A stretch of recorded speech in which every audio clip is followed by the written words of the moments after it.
An independent review of Calgary's most serious water infrastructure failure in decades is calling for urgent and far-reaching reforms, warning that the city's water system remains at risk without major changes.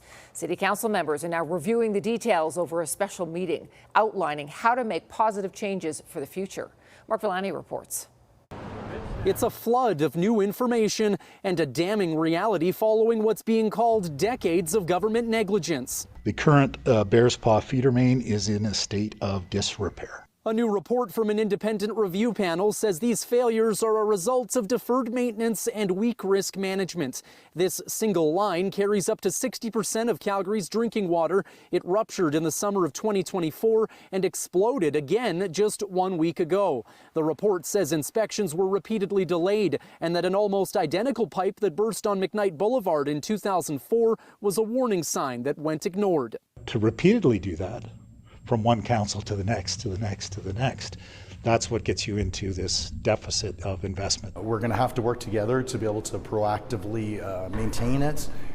Preventative maintenance, this is going to be really key. This means proactive shutdowns in the spring and the fall. The panel is making urgent recommendations, which include stabilizing the Bears Paw South feeder main line and enhancing monitoring to reduce failures, strengthening emergency preparedness and contingency plans, as well as accelerating construction of a steel pipe parallel to the current main line to eliminate a single point of failure. This right now is poor governance by this council. The panel also recommends creating a dedicated water utility with a single executive in charge and establishing an independent oversight board, a measure too costly, according to some council members. So Calgarians on one hand are demanding that we reduce the number of employees that we are hiring, and yet I have an expert panel demanding that we grow the number of employees. $3 billion in assets, $1 billion a year in revenue. This is not an inconsequential operation.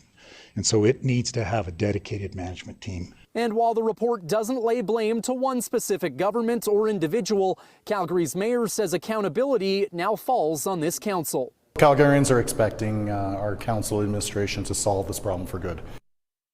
And Mark joins us from City Hall tonight. Mark, Mayor Farkas says he's willing to do whatever it takes to implement these recommendations.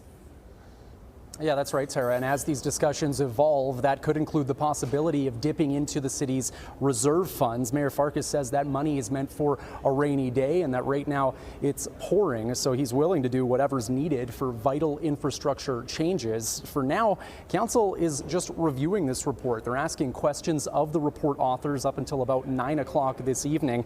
The province's infrastructure minister also weighed in today on all of this, telling us that the Alberta government is actively monitoring this situation and still considering whether or not more direct oversight from them is needed for water utilities.